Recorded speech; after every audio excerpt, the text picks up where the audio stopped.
ठीक है, चलो करते हैं शुरू। कौन सा, ये वाला? ठीक। अभी देखो लास्ट क्लास में मेरे ख्याल में ये क्वेश्चन तक हो गया था हम लोगों का। आगे बढ़ रहे हैं, देखो इस क्वेश्चन को देखो। The longest side of the triangle is 3 times the shortest side and the third side is 2 centimeters shorter than the longest side. If the perimeter of the triangle is at least 61, find the minimum length of the shortest side. ठीक है, ये सवाल है हम लोग का। आओ देखते हैं एक बार। ट्राइंगल अगर बनाएं इसमें ऐसा, ठीक है ना, और ये कुछ कुछ बोल रहा है, उसके हिसाब से assumption वगैरह करना होगा। The longest side of the triangle is 3 times the shortest side.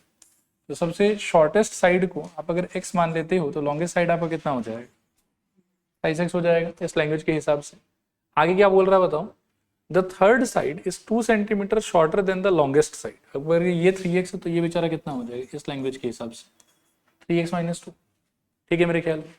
और आगे बोल रहा है कि पेरीमीटर एट द लीस्ट कितना होना चाहिए हम लोग का? 61। तो पेरीमीटर का मीनिंग क्या होता था? सम ऑफ ऑल द साइड्स। तो क्या हो जाएगा बताओ? 3x प्लस क्या, x प्लस क्या, 3x - 2, और सब मिला के क्या होना चाहिए? कम से कम 61 या उससे ज्यादा। 3x plus 3x 6x plus 1 कितना हो जाएगा? मेरे ख्याल में 7x -2 वहां चला जाएगा तो greater than equal to 63। x greater than equal to कितना आ जाएगा यहाँ से? मेरे ख्याल में 9। ठीक है, तो x का वैल्यू मिनिमम कितना होना चाहिए? 9। और x ही हमारा क्या है? शॉर्टेस्ट साइड है। तो हमारा शॉर्टेस्ट साइड का मिनिमम लेंथ कितना होना चाहिए? 9 सेंटीमीटर। क्लियर है मेरे ख्याल में? चल रहा है आगे फिर यहाँ से। अगला क्वेश्चन देखो, ये क्वेश्चन है, ये एक नया आइडिया है। लिखो आप लोग भी, हेडिंग लिख लो इसके लिए। Relation between AM and GM। Relation between AM and GM। ठीक है, relation between AM and GM। ठीक, अभी इसको थोड़ा सा देखो और समझ लो। कुछ क्वेश्चंस है इस आइडिया पे बेस्ड, उसको करेंगे अभी हम लोग। सबसे पहले आप समझो कि AM एंड GM ये दो जो समान है, ये किसी भी गिवन सेट ऑफ क्वांटिटीज के लिए निकाला कैसे जाता है? तो सपोज करो कि आपके पास में कोई दो नंबर है A, B, और यहाँ पर भी आपके पास में है दो नंबर A, B। तो इन दोनों का जो AM होगा उसको रिप्रेजेंट करेंगे कैपिटल A से, और निकालने का तरीका होगा A + B divided by 2। GM को रिप्रेजेंट करेंगे कैपिटल G से, निकालने का तरीका होगा √AB। ठीक, इसी तरीके से सपोज करो कि आपके पास में 3 नंबर हो जाए। मान लो कि A, B की जगह आपके पास में आ जाए A, B, C, 3 नंबर आ जाए, और यहाँ पर भी आपके पास में 3 नंबर आ जाए A, B, C। ठीक है, तो 3 नंबर के लिए जो आपके AM का आंसर होगा that will become A + B + C whole thing upon 3। ठीक है, और अगर 3 नंबर के लिए आपको GM निकालना है तो GM का आंसर क्या हो जाएगा? Effectively G = A × B × C, और जितने लोगों का प्रोडक्ट है वो वाला रूट लेना है आपको। कहने का मतलब क्यूब रूट सोचो, या ऐसे सोच लो कि A × B × C होना चाहिए, और पावर में कितना होना चाहिए? 1/3। 1/, number of objects that you are multiply. यहाँ पर कितना ऑब्जेक्ट मल्टीप्लाई कर रहे हो? 3, तो इसलिए क्या हो जाएगा? 1/3। 4 होता तो ये हो जाता A + B + C + D divided by 4, और ये हो जाता है A × B × C × D whole to the power 1/4। Clear है मेरे ख्याल में? ओके, तो AM/GM मेरे ख्याल में क्लियर हो गया। और AM/GM के बाद में इनका एक प्रॉपर्टी है कि चाहे कोई भी नंबर हो आपके पास में, ठीक है ना, AM का आंसर हमेशा GM से क्या होगा? बड़ा या फिर बराबर। ये इनके बीच का रिलेशनशिप है। इसको प्रूव करके भी दिखा सकता हूँ, लेकिन प्रूफ का कोई आपके लाइफ में रोल नहीं है, इसलिए प्रूफ करके नहीं दिखा रहा हूँ। तो सब इस प्रॉपर्टी को याद रखें, ठीक है ना। ये AM का आंसर GM का आंसर से हमेशा क्या होगा? बड़ा, और मिनिमम से मिनिमम क्या हो सकता है? They can be equal. इसमें भी एक बात है देखो कि इक्वल कब होगा और बड़ा कब होगा। जिन दो नंबर का आप AM/GM निकाल रहे हो, या जिन 3 नंबर का आप AM/GM निकाल रहे हो, अगर वो तीनों नंबर आपस में सेम है, ठीक है ना, तो उस केस में आपको मिलेगा AM = GM। और वो तीनों नंबर या दोनों नंबर अगर अलग अलग है तो उस केस में आपको मिलेगा AM > G। ठीक है, क्या मीन कर रहा हूं मैं? 2 एग्जांपल लेके बताता हूं। लेट्स से मैं 8,8 का AM/GM निकालूं, तो AM कितना आएगा बताओ? 8 + 8/2 सॉल्व करने पे 8। GM कितना आएगा बताओ? 8 × 8 के ऊपर में रूट, क्योंकि 2 ही नंबर है तो कितना आ जाएगा? 8। एंड बोथ आर इक्वल, तो यहाँ पर हमको क्या मिला बताओ? AM = G। लेकिन यहीं पर सपोज करो कि एक नंबर में 16 ले लूं और एक नंबर मान लो कि मैं 4 ले, तो इस बार अलग अलग नंबर ले रहा हूं। AM बताओ कितना आएगा सॉल्व करके? 16 + 4 बाई हाउ मच? 2। सॉल्व करने पे आई थिंक 10 आ जाएगा। और GM कितना आ जाएगा सोचो? √16 × 4 दिस इज इक्वल टू √, कितना? 64, दिस इज इक्वल टू कितना? 8। ठीक है, और इस बार क्या ऑब्जर्व कर रहे हैं हम लोग, बताओ कि AM का answer is greater then GM का। तो जब जब नंबर्स आपका सेम होगा ना, तब तब AM और GM का आंसर क्या होगा, इक्वल। और जब जब आपका नंबर से डिफरेंट होगा ना, तब तब AM का आंसर GM का आंसर से क्या होगा, बड़ा। And overall we can say कि कभी ये बड़ा होगा, कभी ये इक्वल होगा, लेकिन AM कभी भी GM से छोटा नहीं होगा। ठीक है, so this is the property between AM and GM, and this is how we find AM and GM for set of 2 numbers or set of 3 numbers or set of 4 numbers। Clear है मेरे ख्याल में। अब इस पे based बहुत सारा question है, एक एक करके बात कर लेते हैं। इसको पढ़ के देखो एक बार। If A and B are positive numbers and A, G are their arithmetic and geometric means respectively, then AM is equals to A plus B by 2 and GM is equals to root over AB। ये 2 number पे, 3 number पे, 4 number पे, किसी पे भी आप extend कर सकते हैं। ठीक है, और AM is always greater than equals to G। Clear मेरे ख्याल में। अब आप कुछ क्वेश्चंस देखते हैं। जैसे पहला क्वेश्चन देखो कि if x, y, z are positive real numbers then find the least value of this expression. इस टाइप के सवाल को सॉल्व करने के लिए मैं आपको एक सिंपल सा ट्रिक बताता हूं, देखना ध्यान से। पूरा जो एक्सप्रेशन है जिसका मिनिमम या मैक्सिमम वैल्यू आप फाइंड करना चाहते हो, उसको आप ना कुछ पार्ट्स में इमेजिन करो। जितना सारा ओपनिंग क्लोजिंग ब्रैकेट लगाया हुआ है ना, उसके बीच का मसाला आपका एक पार्ट हो। लाइक एक पार्ट आई कैन से कि ये वाला हो गया मेरे लिए, another part I can say कि ये वाला हो गया मेरे लिए ग्रीन। ठीक है, और another part I can say कि ये वाला हो गया मेरे लिए लेट्स से पिंक। ठीक है, तो इसमें एक मेरे लिए येलो पार्ट है, एक मेरे लिए ग्रीन पार्ट है, एक मेरे लिए क्या है, पिंक पार्ट है। और हर पार्ट पे आपको इंडिविजुअली AM GM लगाना है। जो भी ऐसा क्वेश्चन होता है उसको सॉल्व करने का यही ट्रिक है कि हर पार्ट पे आप इंडिविजुअली क्या करोगे, AM एंड GM अप्लाई कर दो। अब इस वाले पार्ट पे अगर आप AM GM लगाते हो तो क्या मिलेगा बताओ, x plus y by 2 greater than equals to what, root under XY। आया बात समझ। इस वाले पार्ट पे अगर आप AM GM निकालते हो तो y और z का AM क्या होगा, y प्लस z बाई 2 और greater than equals to what, root under YZ। ठीक है ना। और इस पार्ट पे अगर AM GM लगाते हो तो क्या होगा, z प्लस एक्स बाई 2, ये हो गया इनका AM और ये इनके GM से क्या होगा, बड़ा, तो रूट अंडर क्या आ जाएगा, ZX। देखो आया समझ के नहीं आया समझ। ठीक है यहाँ तक। अब आपको क्या कि इन तीनों का क्या चाहिए, प्रोडक्ट। तो आप एक काम करो कि इन तीनों को पहले ढंग से फ्री कर लो। आप सारे 2 को जो है वो राइट साइड शिफ्ट कर लो, तो क्या आ जाएगा बताओ, यहाँ से मिल जाएगा मेरे ख्याल में x plus y greater than equals to 2 times of root under XY। यहाँ से क्या मिल जाएगा आपको, y plus z is greater than equals to 2 times of root under YZ। और यहाँ से क्या मिल जाएगा आपको, z plus x is greater than equals to 2 times of root under ZX। I hope सारा चीज समझ में आ रहा होगा।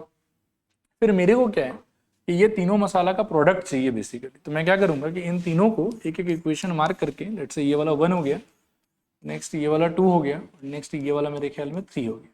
तो इन तीनों को अब हम कर देंगे मल्टीप्लाई। तो क्या मिलेगा हमको बताओ, 1 into 2 into 3 implies what, x plus y whole thing into y plus z whole thing into z plus x greater than equals to, देखना ध्यान से, ये 2 हो गया, ये 2 हो गया और ये 2 हो गया। तो 2 इंटू 2 इंटू 2 कितना हो जाएगा, 8। और आप मेरे को थोड़ा सा सोच के बताओ, ये रूट ओवर, ये मैं लिख ही देता हूँ सेपरेटली। रूट अंडर क्या लिख सकते हो बताओ, x y root under y z और रूट अंडर कितना, जेड एक्स। इन तीनों का रूट अपन कॉमन खींच सकते हैं शायद। ठीक है, तो क्या हो जाएगा बताओ, this implies x plus y whole thing into y plus z whole thing into z plus x greater than equals to 8 times of मेरे ख्याल में रूट अंडर। यहाँ देखना ध्यान से, आप सोचो कि x कितने बार आ रहा है, मेरे ख्याल में 1 बार और 2 बार, तो मल्टीप्लाई होकर क्या हो जाएगा, x स्क्वायर। फिर सपोज करें कि y कितने बार आ रहा है, 1 बार और 2 बार, तो क्या हो जाएगा y स्क्वायर। और सिमिलरली z भी कितने बार आ रहा है, 2 बार, तो मल्टीप्लाई होकर क्या हो जाएगा, z स्क्वायर। तो ओवरऑल आपको रूट के अंदर क्या मिलेगा, देखो देखना, रूट के अंदर I think x square y square और जेड स्क्वायर।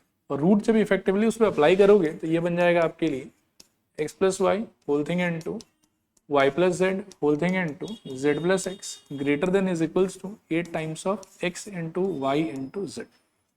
और इसको देख के आप क्या बोल सकते हो कि इस एक्सप्रेशन का मिनिमम से मिनिमम आंसर कितना हो सकता है, 8x y. So therefore we can say कि minimum value is equals to 8 times of x y. ठीक है, और जितना भी AM GM पे बेस्ड इस टाइप का क्वेश्चन होगा ना, उसको सॉल्व करने का यही तरीका है। मैं तरीका एक बार और रिपीट कर देता हूँ। हर ओपनिंग और क्लोजिंग ब्रैकेट के बीच में जो फंसा हुआ सामान है ना, उसको आप एक ऑब्जेक्ट की तरह सोचो कि इसमें x है और क्या है, y है। तो 2 नंबर का EMGM का आइडिया अप्लाई होगा। AM हो जाएगा x प्लस वाई अपॉन 2 और GM हो जाएगा रूट ओवर एक्स वाई, और AM is always greater then और इक्वल्स टू GM। तो ये प्रॉपर्टी, सिमिलरली सेकंड मसाले पे ये प्रॉपर्टी, थर्ड पे ये प्रॉपर्टी, फिर फाइनली आपको जो भी एक्सप्रेशन चाहिए उसके हिसाब से यहाँ पर थोड़ा क्रॉस मल्टीप्लाई वगैरह कर लो और आए हुए सारे रिजल्ट को आपस में आप मल्टीप्लाई कर दो। मल्टीप्लाई कर दिए फटाक से आपका आंसर चलेगा मेरे ख्याल में। आगे चलो यहां से। जनरली इस टाइप का क्वेश्चन ना आप 2 ही तरीके से कर सकते हो, जिसमें आपको लीस्ट वैल्यू या greatest value, maximum value find करना है। उसको सॉल्व करने का एक तरीका होता है मैक्सिमम मिनिमा, जो हम आगे चल के पढ़ेंगे, और दूसरा तरीका होता है AMG। मैक्सिमम मिनिमा सिर्फ तब अप्लाई कर सकते हो जब आपका वेरिएबल सिर्फ एक हो, लेकिन अगर आप मल्टीपल वेरिएबल फेस कर रहे हो तो मैक्सिमम मिनिमा भी यहाँ पे फेल हो जाता है। तो यहाँ पे सिर्फ क्या लगा सकते हो आप, AMG। ठीक है मेरे ख्याल में। आओ अगला क्वेश्चन देखते हैं। नेक्स्ट देखो ये वाला, show that the number 16 and 4 satisfy the numerical inequality AM greater than equal to GM। ठीक है, तो बकवास बात ही है।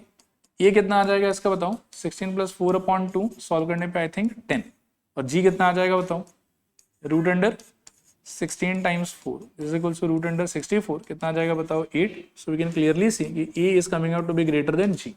ठीक है, अब मन में आपके डाउट हो सकता है सर इक्वल टू तो नहीं आया, तो किसी भी फिक्स सेट ऑफ नंबर्स के लिए एक साथ दोनों नहीं आएगा। अगर नंबर्स अलग अलग है तो ग्रेटर देन आएगा, और नंबर्स अगर सेम सेम है तो क्या आएगा, इक्वल टू आएगा। लेकिन दोनों में से अगर एक भी आ गया तो वी विल से कि okay property has been verified. ठीक है, चलें आगे। अगला क्वेश्चन देखो कि if A B C are positive real numbers then find the value of this expression.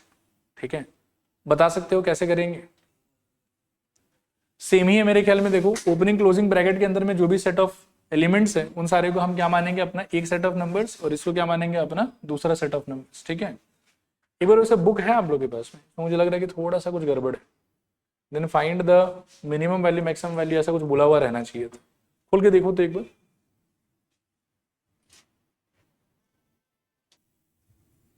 Then find the least word होगा ना यहाँ पे। ओके ओके, आओ देखते हैं एक बार। देखो आप थोड़ा सा, अभी जस्ट मैंने आपको समझाया कि इस टाइप का जब भी एक्सप्रेशन हो तो कैसे डील करना है। एक ओपनिंग क्लोजिंग के अंदर का जो भी नंबर है वो आपका एक सेट ऑफ नंबर्स होगा, सेकंड ओपनिंग क्लोजिंग में जो भी है वो आपका सेकंड सेट ऑफ नंबर्स होगा। इसमें कितना सेट ऑफ नंबर है बताओ, नहीं मतलब हाँ सेट ऑफ नंबर्स 2 है, एक सेट में कितना आदमी, 3 आदमी है, तो 3 आदमी का AM क्या होगा, A plus B plus C by 3, और GM क्या होगा मेरे ख्याल में क्यूब रूट ऑफ क्या, A into B into C, और AMGM का इनइक्वालिटी बोलता है कि this expression should be greater then और इक्वल्स टू दिस। तो ये हो गया मेरा इक्वेशन नंबर 1। आई होप समझ में आ रहा होगा। सेकेंड वाले के लिए क्या बोल सकते हो बताओ, इसी तरीके से यानी साइड में लिख लेता हूँ, बोलो तो क्या हो जाएगा सेकेंड वाले के लिए। यह एक चीज मैं और कर लेता हूँ, थोड़ा ज्यादा फास्ट कर लिया मैंने, इस 3 को भी शिफ्ट ही कर देता हूँ क्योंकि इसमें तो 3 है नहीं नीचे। ठीक है, तो क्या हो जाएगा बताओ, A plus B plus C greater than equals to 3 times of cube root of ABC। चलेगा यहां तक, ये हो गया equation number 1। Is it okay. Next क्या होगा बताओ, AB plus BC plus C, इसमें भी कितना आदमी है, 3 आदमी ही है। मतलब ये जो प्रोडक्ट वाला चीज है इसको एक आदमी मानो, इसको दूसरा आदमी मानो, और इसको तीसरा आदमी मानो। 3 आदमी का AM क्या हो जाएगा फिर से, दिस होल डिवाइडेड बाई 3, और ग्रेटर देन इक्वल्स टू क्या रहेगा, क्यूब रूट ऑफ इनका प्रोडक्ट, यानी कि AB times BC times C। आ रहा है समझ। अब 2 बात है कि एक तो 3 को शिफ्ट कर देंगे, और दूसरा प्रोडक्ट को ध्यान से देखोगे तो A इंटू ए क्या हो जाएगा A square, B into B B square, और C इंटू C क्या हो जाएगा C स्क्वायर। तो ओवरऑल आपके पास में बचा हुआ क्या है देखो, AB plus BC plus CA greater than equals to 3 times of bracket के अंदर cube root of I think A square B square and C। चलेगा, ये हो गया इक्वेशन नंबर 1, और ये क्या हो गया इक्वेशन नंबर 2। अब मेरे को चाहिए इस वाले एक्सप्रेशन का लीस्ट वैल्यू, जो कि मेरे को लग रहा है कि प्रोडक्ट के फॉर्मेट में है, तो इन दोनों को क्या कर लूँ आपस में मल्टीप्लाई। तो इक्वेशन 1 टाइम्स इक्वेशन 2 अगर कर लें हम लोग यहाँ पे, तो एक तरफ क्या बन जाएगा बताओ, I think A plus B plus C whole thing into what, AB plus BC plus C। उम्मीद करता हूँ कि समझ में आ रहा होगा। ग्रेटर देन इक्वल टू, देखो ध्यान से सोचना, 3 इंटू 3 क्या हो जाएगा 9। ठीक है, क्यूब रूट अगर मैं कॉमन ले लूँ दोनों में से और इसका अंदर का मसाला और इसका अंदर का मसाला अगर मल्टीप्लाई कर दूँ तो वहां पर क्या अवेलेबल है बताओ, a, और वहां पर है a स्क्वायर, मल्टीप्लाई होकर क्या हो जाएगा a क्यूब, सिमिलरली क्या हो जाएगा b क्यूब, और सिमिलरली क्या हो जाएगा c क्यूब। अब क्यूब रूट और क्यूब क्यूब क्यूब ये तो कैंसिल हो जाएगा एक दूसरे से, अल्टीमेटली क्या बचेगा आपके पास में कि a plus B plus C whole thing into what, ab plus B C plus C A is greater than equals to what 9 times of I think EBC। और फिर से कहानी क्या पूछ रहा है हमसे, देखो कि लीस्ट वैल्यू क्या होगा वो बताओ, तो लीस्ट वैल्यू कितना हो जाएगा, मतलब इसका आंसर इससे बड़ा या बराबर होना चाहिए, तो मिनिमम कितना हो सकता है 9 ABC। तो आपकी लीस्ट वैल्यू का जो आंसर है वो हो जाएगा मेरे ख्याल में दिस इक्वल्स टू 9 ABC। अब लास्ट में एक लाइन चिपका देना कि hence the least value will be 9 ABC। चलेगा मेरे ख्याल में, चले आगे। अगला क्वेश्चन देखो number 9, prove that the following inequality holds. ठीक है, एक बार पढ़ लो, थोड़ा सोच लो, फिर मैं कुछ बोलता हूं। देखो क्या होता है कि कभी कभी कुछ नंबर्स हम फेस करते हैं जिसके बीच में कंपैरिजन करना बहुत इजी होता है। लाइक एक तरफ मैं बोलूँ 50 और एक तरफ सपोज करो कि मैं बोलूँ लेट्स से 5, कौन बड़ा कौन छोटा, 50 बड़ा 5 छोटा, वेरी सिंपल। लेकिन कभी कभी नंबर्स का चेहरा इतना घटिया होता है कि उनके बारे में फट से प्रेडिक्शन करना थोड़ा सा डिफिकल्ट हो जाता है। अब आप यहाँ पर देखो कि √5 अप्रोक्सीमेटली मुझे याद है कि 2.21 के आसपास कुछ होना चाहिए, 2.21 या 2.23 था शायद। ठीक है, √3 का वैल्यू अप्रोक्सीमेटली 1.73 के आसपास, √6 का वैल्यू अप्रोक्सीमेटली 2 पॉइंट समथिंग होगा, मतलब ये 2.23 है तो वो 2 पॉइंट मान लो कि 25 या 26 के टाइप का कुछ हो जाएगा, और तो क्या ही होगा। और √2 का वैल्यू 1.41 के आसपास होगा। लेकिन ये जो वैल्यूज हम जानते हैं कि एक्यूरेट वैल्यूज तो है नहीं, आया बात समझ, और हमेशा याद रहेगा वो भी जरूरी नहीं है, तो इसीलिए इन सारे के भरोसे इनका कंपैरिजन तो नहीं किया जा सकता। अब इसमें क्या है कि हम एक फैक्ट का यूज करेंगे कि अगर दो नंबर है x, y, ठीक है ना, सच दैट x के स्क्वायर का आंसर y के स्क्वायर के आंसर से बड़ा आ रहा है, x के स्क्वायर का आंसर y के स्क्वायर के आंसर से क्या आ रहा है, बड़ा आ रहा है, तो हम इसके बेसिस पे कह सकते हैं कि x का खुद का वैल्यू और y के खुद के वैल्यू में भी यही रिलेशनशिप होगा कि x का वैल्यू y के वैल्यू से क्या रहा होगा, बड़ा रहा होगा। बड़ा रहा होगा तभी तो स्क्वायर करके और फर्दर बड़ा हो गया होगा। आया बात समझ। अब यहां पर क्या है कि डायरेक्टली अगर मैं इस पूरे नंबर को x मान लूं और इस पूरे नंबर को y मान लूं, तो सिंस इनका मान लो कि कुछ भी मैच नहीं कर रहा है, इसलिए इनका कंपैरिजन मेरे लिए बहुत टफ है, I can not compare them.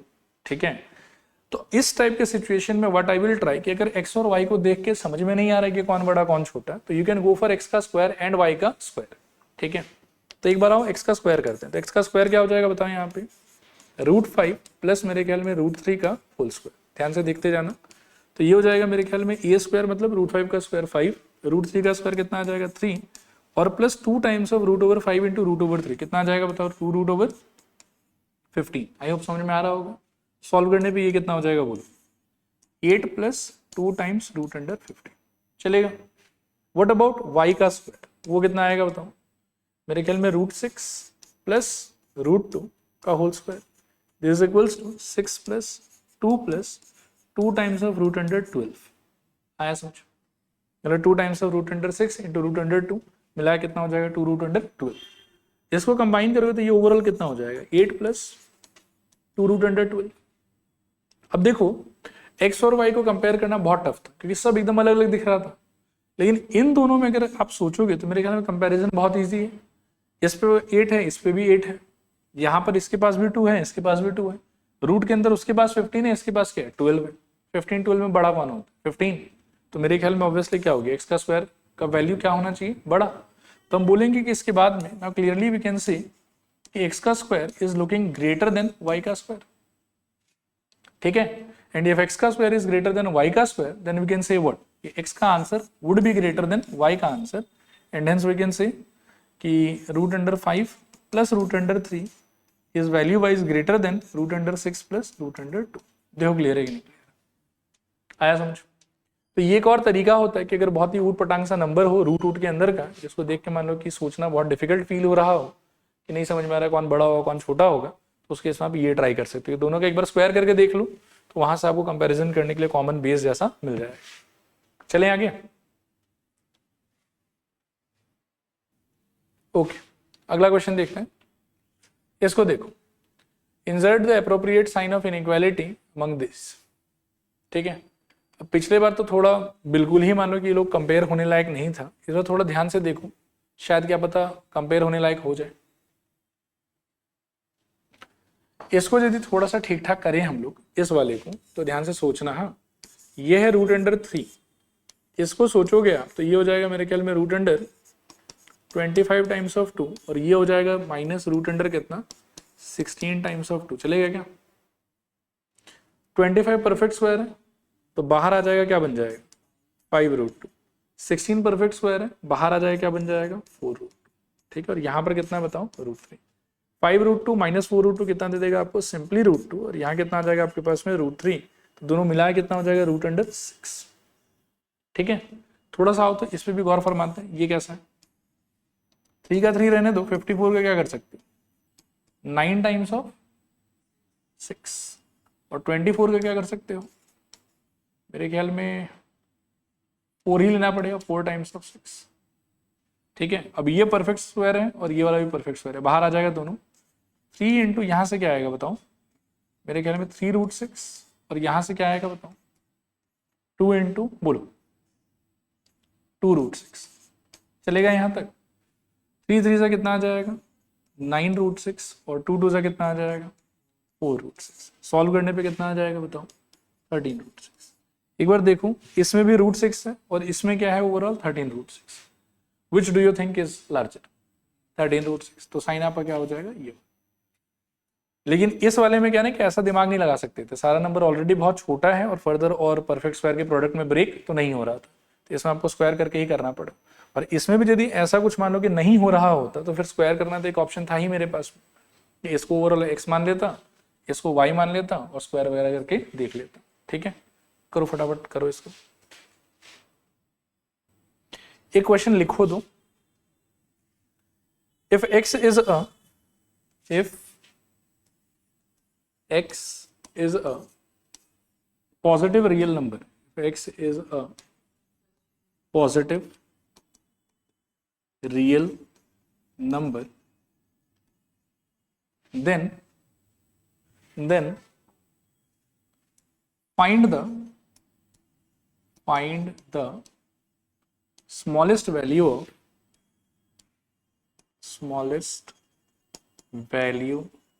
of x square plus 361 by x. Find the smallest value of x square plus 361 by x. ठीक है, ये भी एक अच्छा सवाल है, ठीक, जो वापस से AMGM पे ही बेस्ड करें इसको। अब आप देखो कि इस क्वेश्चन में आपको ये समझ में नहीं आएगा कि वो दो आदमी कौन है जिसमें मुझे AMGM लगाना चाहिए इनिशियली, ठीक है ना। लेकिन ये बहुत ही यूनिक एग्जांपल है, आपको इसका पैटर्न याद रखना है कि इस तरीके के क्वेश्चन को सॉल्व कैसे किया जाएगा। आपको मिनिमम वैल्यू चाहिए किसका, x square plus 361 upon x का। ठीक है, अब ये जो नीचे वाला एक्स है इसको पहले दो पार्ट में बांट दो, तो क्या हो जाएगा आपके पास बताओ, एक पार्ट आ जाएगा एक्स स्क्वायर बाई एक्स और एक पार्ट कितना आ जाएगा 361 डिवाइडेड बाई एक्स। यहाँ पर एक्स एक्स कट के क्या बचेगा आपके पास में, बस एक्स। तो अल्टीमेटली ये नंबर्स क्या हो गया, x plus 361 divided by x. These are the two numbers जिसका सम लिखा हुआ है यहाँ पे। आप अब इन दोनों नंबर पे AMGM एक बार अप्लाई करो, considering x to be your first number and 361 upon x to be your second number. लिखूं by AMGM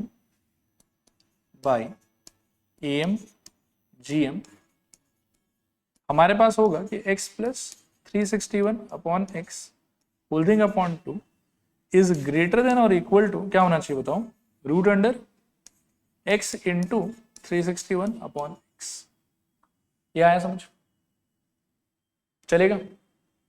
अब यहां से देखो x प्लस 361 अपॉन एक्स, इसको ऐसे छोड़ दो, ग्रेटर देन इक्वल टू, ये जो 2 है इसको क्रॉस मल्टीप्लाई कर दो तो यहाँ 2 आ जाएगा। और इसमें आप क्या ऑब्जर्व करोगे कि एक्स एक्स क्या हो गया कट, और √361 का आंसर कितना आएगा 19।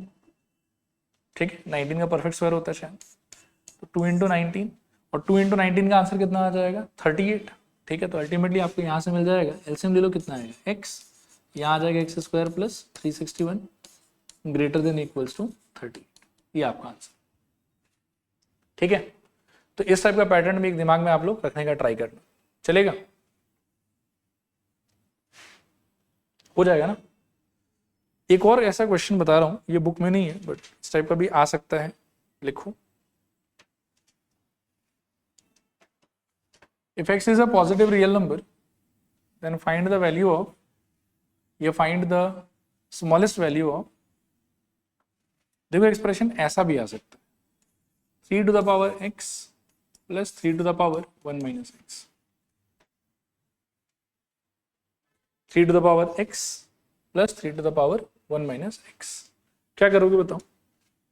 इसमें तो दो नंबर साफ साफ दिखाई दे रहा होगा कि क्या क्या है, क्या आ जाएगा बताओ सोल्यूशन?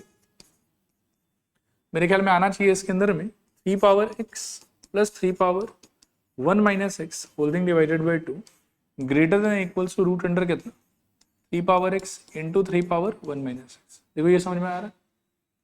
इसी को अपना एक नंबर मान लिया और इस पूरे को अपना क्या मान लिया, दूसरा नंबर। तो एक बार दोनों नंबर का सम डिवाइडेड बाई 2 और एक बार रूट अंडर, दोनों नंबर का क्या आ जाएगा, प्रोडक्ट। तब यहां से आपको क्या मिलेगा, देखो 3 power x plus 3 to the power 1 minus x greater than equals to 2 वहां चला जाएगा, और ये दोनों सिंस मल्टीप्लाई हो रहा है तो दोनों का जो पावर है वो क्या हो जाएगा, ऐड हो जाएगा मेरे ख्याल में। तो x plus 1 minus x, x क्या हो जाएगा, कैंसिल, और अल्टीमेटली क्या बचेगा आपके पास, आई थिंक 2 रूट अंडर 3 ही बचेगा शायद। और यही आपका आंसर हो गया फिर कि minimum value is therefore minimum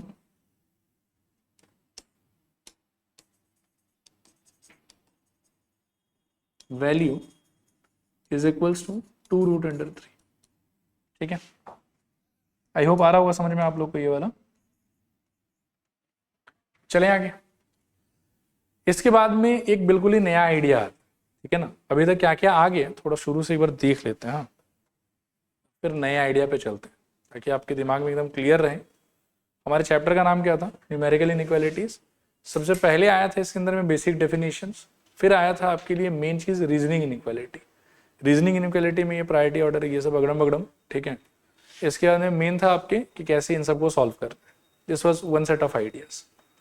फिर इसके बाद में था कि कोई भी इनइक्वालिटी अगर रैंडम हो आपके पास में तो ऐड करने से क्या इंपैक्ट होगा, सब्ट्रैक्ट करने से क्या इंपैक्ट होगा, इनटू करने से क्या इंपैक्ट होगा, डिवीजन से क्या इंपैक्ट होगा और रेसिप्रोकल से क्या इंपैक्ट होगा। ये सारा चीज लास्ट क्लास पढ़ चुके थे हम लोग। फिर इसके बेसिस पे आया था आपके पास में solving of simple inequalities. Simple inequalities in the sense कि एक ही इनइक्वालिटी होगा आपके पास, उसी को आप सॉल्व करो, उसी से एक्स का आंसर आएगा, और लास्ट में एक्स को कौन से कॉन्टेक्स्ट में मांगा हुआ है, नेचुरल नंबर में मांगा है कि होल में मांगा है कि इंटीजर में मांगा है कि रियल में मांगा है, उसके हिसाब से हम आंसर दे देंगे। जब भी आंसर नेचुरल, होल या इंटीजर में मांगा होगा तो हमेशा ये कर्ली ब्रैकेट का यूज होगा, ठीक है। लेकिन अगर मान लो कि आंसर मांगा होगा हम लोगों से रियल नंबर के कॉन्टेक्स्ट में, तो हमेशा आंसर कौन से फॉर्मेट में जाएगा हम लोग का, लास्ट में इंटरवल के फॉर्मेट में जाएगा। ये चीज भी लास्ट क्लास डिस्कस कर दिया था कि किस टाइप की इनइक्वालिटी को आप इंटरवल में कैसे कन्वर्ट करोगे, और ये इंटर कन्वर्जन भी आपको एकदम क्लियर होना चाहिए कि ये अगर इनइक्वालिटी है तो ये इंटरवल है, और ये अगर इंटरवल तो ये इनइक्वालिटी होना चाहिए आप। ये सब चीज भी लास्ट क्लास डिस्कस हो गया था। इसके बाद में उसके बेसिस पर एक आधा वर्ड प्रॉब्लम था, और फिर ये AMGM का इनइक्वालिटी था। अब हम जाएंगे एक नए मतलब क्या है कि एरिया में, जिसका नाम है solving system of linear inequalities in 2 variable या 1 वेरिएबल, सॉरी।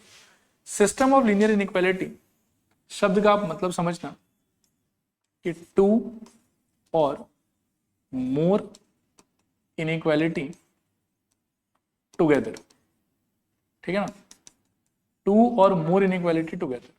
अभी तक जितना भी क्वेश्चन आप कर रहे थे तो ओवरऑल उसके अंदर में एक ही इनइक्वालिटी था आपके पास, उसको सॉल्व कर लो, आंसर आ गया, बात खत्म, ठीक है। लेकिन अब आपके पास में क्या होगा कि मल्टीपल इनइक्वालिटीज हो। किसी किसी क्वेश्चन में यू विल फाइंड की 2 इनइक्वालिटी, किसी किसी क्वेश्चन में यू विल फाइंड की 2 से ज्यादा इनइक्वालिटी, 3 भी हो सकते हैं, जैसे इसमें 3 इनइक्वालिटी निकल जाएगा। आया बात समझ? तो अगर कभी भी आपको 2 या उससे ज्यादा इनइक्वालिटी एक साथ सॉल्व करना है तो उस चीज को बोला जाता है क्या, solving system of linear inequalities in 1 variable, ठीक है। और इसका सॉल्विंग का तरीका टू बी ऑनेस्ट कुछ खास डिफरेंट नहीं है, जैसे हम पहले सॉल्व कर रहे थे अभी भी वैसे सॉल्व करेंगे। बस एक इंपॉर्टेंट कैच वाला बात है जो आपको अपने दिमाग में हमेशा सेट करके रखना है कि व्हेनेवर यू आर सॉल्विंग 2 और मोर इनइक्वालिटीज टुगेदर, तो पहले इनइक्वालिटी का एक आंसर आएगा, दूसरे इनइक्वालिटी का एक आंसर आएगा, तीसरा इनइक्वालिटी होता तो उसका भी कुछ आंसर आता। लेकिन इसका answer is not my answer, इसका answer is again not my answer, और जो तीसरा होता उसका जो आंसर आता वो भी मेरा आंसर नहीं है। मेरा आंसर होगा इन तीनों के आए हुए आंसर का इंटरसेक्शन। मेरा आंसर क्या होगा बताओ, तीनों के आए हुए आंसर का इंटरसेक्शन। और इंटरसेक्शन निकालने का मैं आपको एक यूनिक तरीका बताऊंगा, आप हमेशा उसी तरीके से इंटरसेक्शन निकाल, कभी भी गलत नहीं होगा। ठीक है, तो एक बार पढ़ के देखो इस चीज को। Whenever we have to solve more than one inequality, then solve all the inequality individually and the final answer would be intersection of all the answers. First of all तो दिमाग में ये क्लियर कर लो कि सिस्टम ऑफ लीनियर इनइक्वालिटी बोलोगे किसको, जब आपके पास में दो या उससे ज्यादा इनइक्वालिटी एक साथ सॉल्व करने के लिए आएगा तो उसको क्या बोला जाएगा, सिस्टम ऑफ लीनियर इनइक्वालिटी। और सॉल्व करने का तरीका क्या होगा, solve all the inequalities individually, no problem there. ठीक है, और सबको सॉल्व करने के बाद सबका जो इंडिविजुअल आंसर आएगा उन सारे आंसर का आपको क्या चाहिए होगा, इंटरसेक्शन। क्लियर है मेरे ख्याल में, चलें आगे फिर। Okay, now coming to this question. अब इसमें कितना इनइक्वालिटी है बताओ, तो ये सिंपल इनइक्वालिटी है कि system of inequality, system of inequality. आओ पहले इसको सॉल्व करते हैं। तो ये हमको दिया हुआ है 3x - 1 greater than equals to 5। ठीक है, यहाँ से 3x greater than equals to 6 और यहाँ से 3 से डिवाइड करूंगा तो इनइक्वालिटी रिवर्स होना चाहिए कि नहीं होना चाहिए, नहीं होना चाहिए, पॉजिटिव नंबर है तो क्या हो जाएगा, greater than equals to 2। This is my first answer. ठीक है, फिर सेकेंड वाले को सॉल्व करोगे तो आपको मिलेगा 2x - 3 ग्रेटर देन 7। ठीक है ना, फिर यहाँ से मिलेगा 2x ग्रेटर देन 10, यहाँ से आपको मिलेगा x ग्रेटर देन 5। क्योंकि वापस से x को फ्री करने के लिए आप 2 से डिवाइड करोगे and 2 is again a positive number, तो इनइक्वालिटी जैसा पहले था वैसा ही बाद में रहेगा। तो ये आया फर्स्ट वाले का आंसर और ये आया आपके सेकेंड वाले का आंसर। लेकिन आपका आंसर ना तो ये है ना तो वो है, आपका आंसर क्या होना चाहिए, इन दोनों का इंटरसेक्शन। अब देखो इंटरसेक्शन फाइंड करने का दुनिया में 500 तरीका है। ठीक है, अलग अलग टीचर अलग अलग बताते हैं। एक तरीका मैं भी शेयर करता हूँ आप लोगों के साथ में, और आप कोशिश करना कि इसको दिमाग में बिठाओ। ठीक है, आपको सबसे पहले क्या करना है, नंबर लाइन बनाना है। ठीक है, नंबर लाइन पे इस इनइक्वालिटी का जो भी आंसर है उसको प्रॉपर्ली प्लॉट करना है, एंड ये जो भी आंसर बोलना चाह रहा है आपको वो भी वहीं पे प्लॉट करना है। सेम फोटो के अंदर में आपको दोनों को प्लॉट कर, ये क्या बोलना चाह रहा है ये बताओ कि 2 से स्टार्ट करो, 2 को इंक्लूड करो और उसके राइट साइड में जितना नंबर है सबको ले लो, क्योंकि 2 से बड़ा आपका आंसर है यहाँ। सही कह रहा हूँ शायद, तो वो पहला वाला फोटो मतलब पहला वाला ये इनइक्वालिटी, ये आंसर हमको बोलना चाह रहा है कि मेरा आंसर 2 से स्टार्ट होना चाहिए, 2 मुझे इंक्लूड करना चाहिए और 2 के राइट साइड में दुनिया में जितना आदमी है सबको मुझे ले लेना चाहिए। ये बोल रहा है मेरे को पहला इनइक्वालिटी। सेकंड इनइक्वालिटी क्या बोलना चाह रहा है बताओ, कहां से स्टार्ट करूं, 5 से। 5 को इंक्लूड करना है कि नहीं करना है, सिंस इक्वल साइन नहीं है तो 5 को इंक्लूड नहीं करना है। ठीक है, और किधर जाना है, 5 के राइट साइड जाना है कि लेफ्ट साइड जाना है, राइट साइड ही जाना है, ग्रेटर देन बोला हुआ। तो यहाँ पे मानो कि कहीं 5 लोकेटेड है, इसका जो लेयर आप बनाओगे ना वो हाइट में इससे थोड़ा ज्यादा होना चाहिए या फिर इससे थोड़ा कम होना चाहिए, सेम हाइट का मत बना। तो 5 मेरे को यहाँ मिल गया, 5 मेरे को इंक्लूड नहीं करना है, एंड द क्वेश्चन या the obtained answer is telling me to go towards right side. So मैं राइट साइड में इसका भी एक लाइन ऐसा बना देता हूँ। ठीक है, अब आपका आंसर होगा व्हाइट वाला लेयर और ऑरेंज वाला लेयर का कॉमन पार्ट। ठीक है, वही आपका इंटरसेक्शन होगा एक्चुअली, तो आपका आंसर हो जाएगा ये वाला। देखो आया समझ के नहीं आया समझ। ठीक है, अब इसको आप अगर चाहो तो इंटरवल में भी कन्वर्ट कर सकते हो। इंटरवल में कैसे कन्वर्ट करोगे, ये कॉमन लेयर कहां से स्टार्ट हो रहा है, 5 से। इंक्लूडेड है 5 के इंक्लूडेड नहीं है, नहीं है इंक्लूडेड, तो आपका फाइनल आंसर हो जाएगा equation 1 intersection equation 2 implies x is what, greater than 5 बोल दो, या ऐसे भी बोल सकते हो कि x belongs to open interval 5, infinity. ठीक है, और आपको ये दोनों ही राइटिंग पैटर्न में कंफर्टेबल होना है, क्योंकि अगर एमसीक्यू के फॉर्मेट में आया तो दोनों में से कोई भी आंसर दिया हुआ हो सकता है। इनफैक्ट एमसीक्यू में ऐसा फोटो भी दिया हुआ हो सकता है, तो आपको ये तीनों चीजें अच्छे से समझ में आना चाहिए। ठीक है, क्लियर है मेरे ख्याल में कैसे किया जाएगा। ओके, देखते हैं अगला क्वेश्चन। अगला क्वेश्चन देखो यहाँ पे, इसमें भी 2 इनइक्वालिटी दिया हुआ, और दोनों को सॉल्व करें इंडिविजुअली। पहले फर्स्ट वाले को सॉल्व करोगे तो ये है 4x, 5 को वहां भेज दो तो लेस देन मेरे ख्याल में 16, और x लेस देन कितना हो जाएगा, 4 से डिवाइड करके 4। क्लियर है ये वाला। सेकेंड वाले में सॉल्व करोगे तो -3x को यहीं रखो, -4 को वहां भेज दो, तो मेरे ख्याल में ग्रेटर देन इक्वल्स टू 12। दोनों साइड -3 का डिवाइड करो, तो -3 का अगर डिवाइड करोगे तो क्या हो जाएगा बताओ, नेगेटिव नंबर है, इनइक्वालिटी सेम रखूं कि पलटी मार देगा, पलटी मार देगा। क्या हो जाएगा बताओ, x less than equals to 12 divided by -3 करोगे ना आप, तो 3 से 4 और एक माइनस साइन भी रह गया आपका, तो अल्टीमेटली होगा x less than equals to -4। ये हो गया इक्वेशन नंबर 1 और ये हो गया मान लो कि इक्वेशन नंबर 2। अब एक बार थोड़ा बोर्ड पर देखो, मुझे थोड़ा हेल्प करने का ट्राई करो।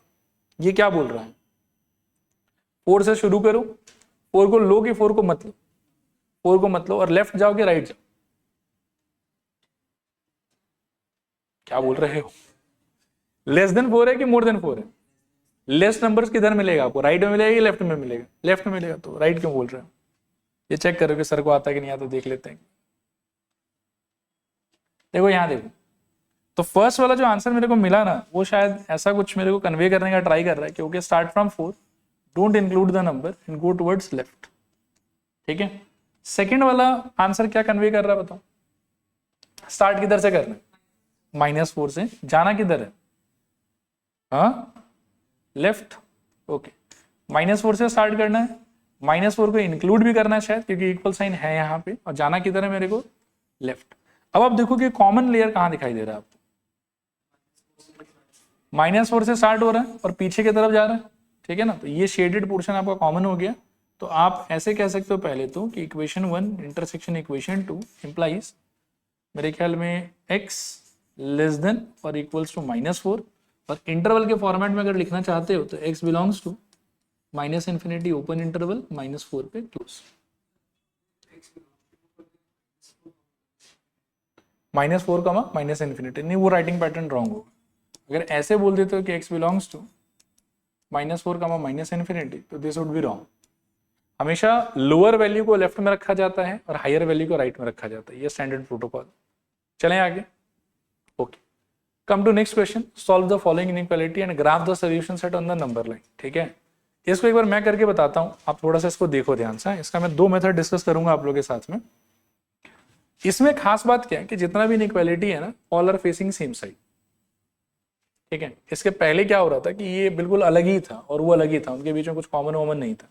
यहाँ पर भी कुछ वैसा नहीं था, बीच में देयर वाज कॉमा, बट ये तो क्या है कि कनेक्टेड है एक दूसरे से। ठीक है, सो इसको मैं 2 तरीके से अप्रोच कर सकता हूँ। ठीक है, देखना एक बार,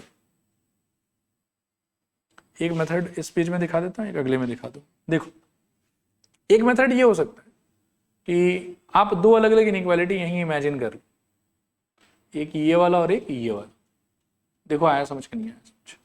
एक ग्रीन वाला इनइक्वालिटी और एक येलो वाला इनइक्वालिटी। ग्रीन को अलग से सॉल्व करो, येलो को अलग से सॉल्व करो, दोनों का आंसर आएगा and your answer will be first वाला या सेकंड वाला, ये दोनों का इंटरसेक्शन, दोनों का इंटरसेक्शन आपका फाइनल आंसर हो जाएगा। आप पहले इस तरीके से कर लेते हैं।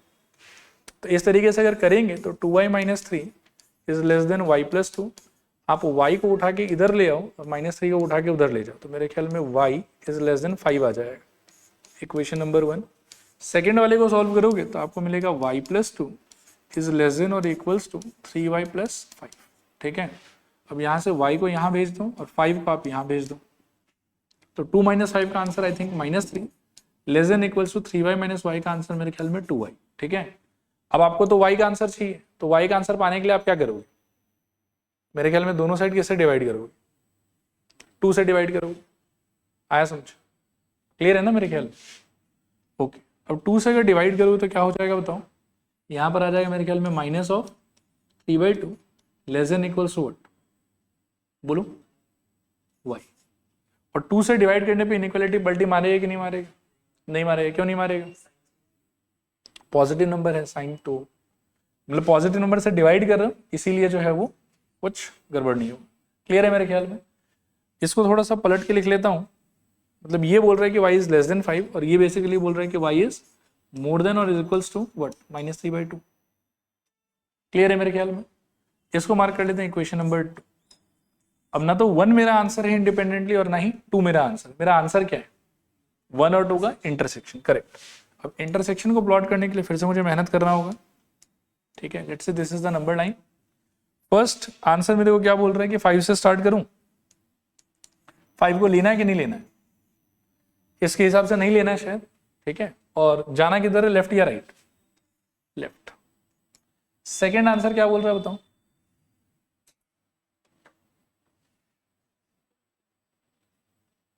कहां से स्टार्ट करना? -3/2। Very good. और -3/2 को लेना है कि नहीं लेना है? लेना है। किधर जाना है? राइट। कॉमन किधर दिखाई दे रहा है आपको? -3/2 से स्टार्ट करके कहां तक? 5 तक। तो इस बार क्या होगा कि x will be greater then और इक्वल्स टू -3/2 और लेस देन क्या आ जाएगा बताओ? अच्छा सॉरी, y में है क्या सब कुछ? वेरिएबल के नाम पे दिमाग में x ही आता है, ठीक है y, ठीक है। मेरे ख्याल में इंटरवल के फॉर्मेट में लिखोगे तो कैसे लिखना चाहिए? y बिलोंग्स टू लेफ्ट में छोटा वाला नंबर और राइट में बड़ा वाला नंबर। इसको इंक्लूड नहीं करना है तो राउंड ब्रैकेट, इसको इंक्लूड करना है तो स्क्वायर ब्रैकेट, ठीक है। क्लियर मेरे ख्याल में? सेकंड मेथड रहने दो, मतलब किसी और क्वेश्चन में बता दूं, एक बार आगे बढ़ते हैं। क्लियर मेरे ख्याल में? चलो अगला क्वेश्चन देखो। Find all pair of consecutive even positive integers both of which are larger than 5 such that their sum is less than 23। एक बार पढ़ लो और सोचो, फिर बात करते हैं। चलो देखो यहाँ पे, find all pair of consecutive even positive integers both of which are larger than 5 such that their sum is less than 23। ये ना बहुत सारा बात कर रहा है एक साथ, अपन एक एक करके उसको समझते हैं। सबसे पहले आपको सिर्फ कंसेक्यूटिव इंटीजर चाहिए कि कंसेक्यूटिव पॉजिटिव इंटीजर चाहिए? पॉजिटिव वर्ड भी है और साथ ही साथ ज्यादा इंपॉर्टेंट वर्ड है मेरे लिए यहाँ पे इवन, ठीक है। सिर्फ अगर कंसेक्यूटिव इंटीजर होता ना तो एक इंटीजर आप x लेते और अगला वाला इंटीजर आपका क्या हो जाता है x+1। लेकिन सिंस यहाँ पे कंसेक्यूटिव इवन इंटीजर का बात चल रहा है तो एक को हमको x लेना पड़ेगा और दूसरे को हमको क्या लेना पड़ेगा? x+2। ये याद रखना। कंसेक्यूटिव ऑड इंटीजर भी अगर बोला रहता तो भी आप ऐसे ही चूज करते, एक को x और दूसरे को क्या लेते हैं आप लोग? x+2। क्लियर हुआ ये वाला चीज? फर्स्ट ऑफ ऑल तो मैं बोलूंगा कि let the numbers be x, x+2। I hope ये सिंपल सा बात समझ में आ रहा होगा। फिर ये दो बात कर रहा है, एक बात ये बोल रहा है कि इंडिविजुअली दोनों नंबर किससे बड़ा होना चाहिए? 5 से। तो दोनों नंबर को 5 से बड़ा करने का मतलब ये हो गया कि x ग्रेटर देन क्या होना चाहिए यहाँ पे? 5, पहला कंडीशन। दूसरा condition x+2 again greater than क्या होना चाहिए? 5। और तीसरा कंडीशन कि इन दोनों नंबर का सम यानी कि x प्लस x+2 का आंसर ओवरऑल किससे कम होना चाहिए? 23 से कम, लेस देन 23। देखो आया समझ के नहीं आया समझ? इसको सॉल्व करेंगे तो x ग्रेटर देन 5 ही रहेगा, इसको सॉल्व करेंगे तो क्या होगा? x greater then 3। इसका तो सीधा यही अपना आंसर है और ये भी अपना आंसर है मेरे ख्याल में। इसको एक्सप्लोर करोगे तो क्या मिलेगा बताओ? 2x, इस 2 को वहां भेजो तो क्या होगा बोलो? मेरे ख्याल में लेस देन 21 और 2 से डिवाइड करोगे तो x लेस देन कितना मिल जाएगा आपको? मेरे ख्याल में 10.5। देखो आया समझ के नहीं आया? ठीक है यहाँ तक। अब देखो ये 3 कंडीशन सॉल्व करना, मतलब जैसे पिछले बार हम 2 इनइक्वालिटी सॉल्व कर रहे थे ना, वैसे ही इस बार हमने क्या किया? बेसिकली 3 इनइक्वालिटी सॉल्व किया। तो मैं फर्स्ट वाले के आंसर को आंसर मानूं या सेकंड वाले के आंसर को आंसर मानूं या थर्ड वाले के आंसर को आंसर मानूं या इन तीनों के कॉमन पार्ट को आंसर मानूं? इन तीनों के कॉमन पार्ट को आंसर मानना पड़ेगा। अब तीनों के कॉमन पार्ट को निकालने के लिए फिर से वही हमारा पुराना पद्धति, आप आराम से अपना नंबर लाइन बनाओ और जो इनइक्वालिटी जो बोलना चाह रहा है उसको ढंग से यहाँ पर प्लॉट कर लो। बस पहला वाला बोलना चाह रहा है कि 5 से शुरू करूं, ठीक है। 5 को लेना है कि नहीं लेना? नहीं लेना है। और राइट देखना है कि लेफ्ट देखना? राइट देखना। तो ये ऐसा देखेगा। नेक्स्ट वाला बोलता है कि कहाँ से शुरू करूं? 3 से स्टार्ट करूं। तो इस बार 3 से स्टार्ट करना है और 3 लेना है कि नहीं लेना? लेना तो है नहीं। कहाँ जाना है? राइट की लेफ्ट? राइट। ये ऐसा हो जाएगा। और नेक्स्ट नंबर कौन सा बताओ? 10.5। अब नंबर लाइन पे ऑब्वियसली 5 के राइट साइड कहीं पर लाई करेगा, ठीक है ना। और 10.5 को लेना है कि नहीं लेना? लेना तो उसको भी नहीं, लेकिन जाना किधर है? उसके लेफ्ट में जाओ। ऐसा कुछ आ जाएगा। अब आपको देखना है कि ग्रीन, येलो, ऑरेंज इन तीनों लेयर का कॉमन पार्ट कौन सा है। तो मेरे ख्याल में आपको मिलेगा 5 से लेके 10.5 तक। आया बात समझ? 5 से लेके 10.5 तक। क्लियर है यहाँ तक? चलो यहाँ देखो अभी एक बार। तो अल्टीमेटली मेरे को मिला कि x का आंसर 5 से बड़ा आना चाहिए और 10.5 से क्या आना चाहिए? छोटा आना चाहिए। इंटरवल के फॉर्मेट में लिखूंगा तो x बिलोंग्स टू हो जाएगा ओपन इंटरवल 5, 10.5, ऐसा कुछ। हाँ वो आएगा अभी, मतलब बस सॉल्व करके बस x निकाला है। मतलब इन कंडीशंस को मीट करने वाला जो x का आंसर है वो इस रेंज में हो सकता है, ठीक है। अब आप देखो कि x के ऊपर में क्या था? x कौन है? x even integer. x कौन है? Even integer. अब इस रेंज में इवन इंटीजर कौन कौन है सोचो। मेरे ख्याल में x का आंसर आप ले सकते हो एक बार के लिए 6 और आप एक बार के लिए x का आंसर क्या ले सकते हो? 8 और एक बार के लिए आप x का आंसर क्या ले सकते हो? आई थिंक 10 भी चलेगा मेरे को, या 10 नहीं चलेगा? चलेगा। ओके, ये तो x हो गया। लेकिन हमारे पास तो दो नंबर था पार्टनरशिप में, एक x था, दूसरा क्या था x+2। तो अगर x x है आपका तो x+2 इस सिचुएशन में क्या हो जाएगा 8। ये एक पेयर ऑफ आंसर। x अगर 8 है आपका तो x+2 कितना हो जाएगा बताओ, मेरे ख्याल में 10। ये आपका दूसरा आंसर हो जाएगा। और x अगर 10 है आपका तो x+2 फिर से कितना हो जाएगा बताओ, मेरे ख्याल में 12। ये आपका दूसरा आंसर। ठीक है, तो ओवरऑल आपको 3 पेयर में आंसर मिलेगा यहाँ पे। एक हो जाएगा आपका 6,8, एक हो जाएगा आपका 8,10 और एक हो जाएगा आपका 10,12। देखो क्लियर है कि नहीं क्लियर। ठीक है, चलते हैं अगले क्वेश्चन पे। फिर इसको देखो, ये वैसे आसान क्वेश्चन है और इसमें एक नया चीज हमको सीखना भी है। पढ़ लो अच्छे से, फिर बात करते हैं। चलो आप बात करते हैं। बहुत ही सिंपल सा ही क्वेश्चन है वैसे तो। ये मेरे को बोल रहा है कि एक एसिड सोल्यूशन है जिसका जो टेम्परेचर है वो मेरे को 30 डिग्री सेंटीग्रेड और 35 डिग्री सेंटीग्रेड के बीच में मेंटेन करना है। ठीक है, what is the range of temperature in degree Fahrenheit.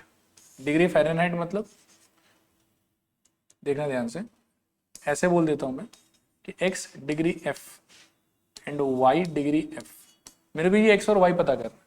मतलब क्या है कि टेम्परेचर नापने का बहुत सारा तरीका हो सकता है। जैसे सपोज करो कि वजन नापने का एक केजी तरीका होता है और एक ग्राम तरीका होता है। मान लो कि मैं बाजार जाऊं, आलू खरीद के लाऊं और मैं बोलूं कि मैंने 1.2 किलो आलू खरीदा है। ग्राम में आप क्या बोल सकते हैं, 1200 ग्राम आलू खरीदा है। मैं अगर बोलूं कि 1.5 किलो में आलू खरीद के लाया हूं, ग्राम में क्या बोल सकते हैं, 1500 ग्राम खरीद के लाया हूं। तो वैसे ही टेम्परेचर नापने का वैसे तो बहुत सारा यूनिट है। एक सेंटीग्रेड होता है, एक फ़ारेनहाइट होता है, कभी कभी केल्विन बोल के भी एक यूनिट है, वो भी यूज होता है। ठीक है ना, तो सेम ही चीज को डिनोट करते समय सेंटीग्रेड में जब नापोगे तो अलग नंबर दिखाएगा और फ़ारेनहाइट में जब नापोगे तो अलग नंबर दिखाएगा। मान लो कि एक पैकेट आलू है मेरे पास में, किलो में नापूंगा तो 1.5 दिखाएगा और ग्राम में नापूंगा तो 1500 दिखाएगा। ठीक है ना, 1.5 किलो में तो ग्राम में कितना हो जाएगा 1500। ये चीज समझ में आ रहा है कि सेम ही चीज को नापते समय जबकि वैल्यू उस चीज का असली में सेम ही है, लेकिन यूनिट जब मैं चेंज करूंगा तो जो इंडिकेटिंग नंबर है वो क्या हो जाएगा, चेंज हो जाएगा। तो सेंटीग्रेड में तो इंडिकेटिंग नंबर इज 30 एंड 35। मेरे को चाहिए कि फ़ारेनहाइट में इंडिकेटिंग नंबर क्या क्या रहेगा। आया बात समझ।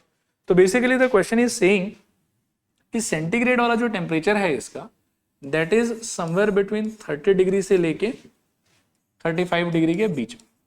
ठीक है, और मेरे से पूछ रहा है कि फ़ारेनहाइट में टेम्परेचर कहाँ से कहाँ के बीच में रहेगा, और सेंटीग्रेड और फ़ारेनहाइट के बीच में एक रिलेशनशिप मेरे को ये वाला दिया। ठीक है, तो सेंटीग्रेड वाले एक्सप्रेशन को मैं इस वाले फॉर्मूला से क्या कर सकता हूँ, रिप्लेस। तो यहाँ पर देखो क्या आ जाएगा, 30 लेस देन 5/9 ब्रैकेट के अंदर f माइनस 32 और लेस देन यहाँ पर कितना 30। ठीक है, अब मैं एक बहुत ही अजीबोगरीब सा बात बोलूंगा, इस बात को थोड़ा ध्यान से सुनना और भविष्य में याद रखना। ऐसा सिचुएशन हमने थोड़ी देर पहले भी देखा था, अभी जहाँ मैं बोल रहा था कि 2 मेथड बताऊंगा मैं आपको। ठीक है, इसमें और इसमें थोड़ा सा सिमिलैरिटी है और थोड़ा सा difference. Can you find out the similarity and the difference. The similarity is कि all the inequalities are facing in the same direction. ठीक है, सब इस तरफ ही पॉइंट कर रहा है। ठीक, उसमें भी देखो सब लोग सेम डायरेक्शन में पॉइंट कर रहे हैं। जरूरी नहीं कि इधर पॉइंट करे, उधर भी पॉइंट कर सकता है। ठीक है, but all must be facing same direction. एक ये सिमिलैरिटी है इनके बीच में। डिफरेंस इनके बीच में ये कि इसके तीनों पोजीशन पे वेरिएबल है, यहां भी वेरिएबल है, यहां भी वेरिएबल है, यहां भी वेरिएबल। इसलिए इसको तो आपको ऐसे ही मैनुअली करना पड़ेगा, इसका एक इनइक्वालिटी बनाओ, इसका एक इनइक्वालिटी बनाओ। लेकिन उसमें जब आप देखोगे ना तो यू विल फाइंड कि हर जगह वेरिएबल नहीं है, वेरिएबल बेचारा बस बीच में फंसा हुआ है। आया बात समझ। तो यहां से भी you can do one thing कि इन दोनों का एक इनइक्वालिटी बना के सॉल्व कर लूं, इन दोनों का एक इनइक्वालिटी बना के सॉल्व कर लूं, इससे एक आंसर आएगा, उससे एक आंसर आएगा, दोनों का इंटरसेक्शन निकालो, आपका आंसर आ जाएगा। That may be one approach of dealing with this situation. लेकिन since variable is not present at all the 3 positions, तो यहां पर एक मेरे पास में लिबर्टी है, एक मेरे पास में फ्रीडम है कि मेरे को ऐसे अलग अलग करके इनइक्वालिटी सॉल्व करने की जरूरत नहीं, मैं एक झटके में इसको पूरा सॉल्व कर सकता हूं। आप डिफरेंस समझे। वहां पर क्या प्रॉब्लम था कि वेरिएबल हर जगह मौजूद था, तो यहां पर हम शॉर्टकट नहीं मार सकते, यहां पर हमको मैनुअली करना ही पड़ेगा। वन इनइक्वालिटी, सेकंड इनइक्वालिटी, दोनों का आंसर, दोनों के आंसर का इंटरसेक्शन, मेरा फाइनल आंसर। ठीक है, लेकिन whenever I face this kind of situation जहां पर variable is not present at all the 3 positions, variable is just concentrated in the middle part, ठीक है, इसको सॉल्व करने के लिए दो पार्ट में स्प्लिट करने का नेसेसिटी नहीं होता, आप डायरेक्टली इसको सॉल्व कर सकते हो। और डायरेक्टली सॉल्व करने का मतलब आप किसको ढूंढ रहे, एफ को ढूंढ रहे हो ना, तो धीरे धीरे हम यहां से एफ को फ्री करने का ट्राई करेंगे। अब फ्री कैसे करेंगे देखो, तो यहां पर सबसे पहले ब्रैकेट के बाहर क्या चिपका हुआ है 5/9, इसको भगाने का तरीका क्या हो सकता है कि आप पूरे को मल्टीप्लाई कर दो 9/5 से। तो जब 9/5 से मल्टीप्लाई करोगे तो यहाँ कुछ आ जाएगा नया मसाला, यहाँ पर भी कुछ नया मसाला आ जाएगा, और ये जब 9/5 से मल्टीप्लाई होगा तो 5 से कट जाएगा, 9 से कट जाएगा और हट जाएगा वहां से। आया बात समझ? इफ यू मल्टीप्लाई बाय 9/5, अच्छा एक और चीज, 9/5 किस टाइप का नंबर है, पॉजिटिव का नेगेटिव? पॉजिटिव, तो उससे मल्टीप्लीकेशन करने पे इनइक्वालिटी शुड बी रिवर्स्ड और will remain same, will remain same. Negative होता तो क्या हो जाता, रिवर्स हो जाता। तो यहाँ पे क्या आ जाएगा देखो, 30 इंटू 9/5, सेम फॉर्मेट में inequality, less than 9/5 into 5/9, bracket के अंदर में I think f minus 32 less than 9/5 times of 35। ठीक है, यहां से देखो 5 और 30 गया 6 और 6 इंटू 9 54 आई थिंक, सही कह रहा हूं, करेक्ट है ना। फिर यहां से 5 गया, यहां से 9 गया, क्या बचेगा बताओ, f माइनस 32 लेस देन 5 35 7 और 9 7 63। ठीक है, आधा तो खाली हो गया। अब f के पास में क्या समस्या बचा हुआ है, -32 है, उसको भगाने के लिए आप क्या कर सकते हो, +32 कर दो, सब में कर दो प्लस, और आप पॉजिटिव नंबर ऐड कर रहे हो, हालांकि एडिशन के टाइम पर तो पॉजिटिव नंबर ऐड करो या नेगेटिव नंबर ऐड करो कोई फर्क नहीं पड़ता, इट विल रिमेन सेम। तो 32 ऐड करने पे ये कितना हो जाएगा बताओ, मेरे ख्याल में 66, अच्छा सॉरी 86, क्या कर रहा हूँ 86, और वो कितना हो जाएगा f 95। ठीक है, तो ultimately the Fahrenheit temperature would vary from 86 to 95। Situation same है लेकिन स्केल आप चेंज कर रहे हो, इसीलिए जो नंबरिंग होगा आपके रेंज का वो डिफरेंट हो जाएगा। आया बात समझ? और इसको अगर कोई बच्चा मान लो कि दो अलग अलग इनइक्वालिटी बना के भी सॉल्व करता ना, उसको भी अल्टीमेटली सेम आंसर ही मिलता। ठीक है, वो भी कर सकते हो, लेकिन इनइक्वालिटी का चैप्टर तो थोड़ा इनइक्वालिटी दिखाओ। ठीक है, क्लियर मेरे ख्याल में। चलो आज यहीं रुक जाएंगे।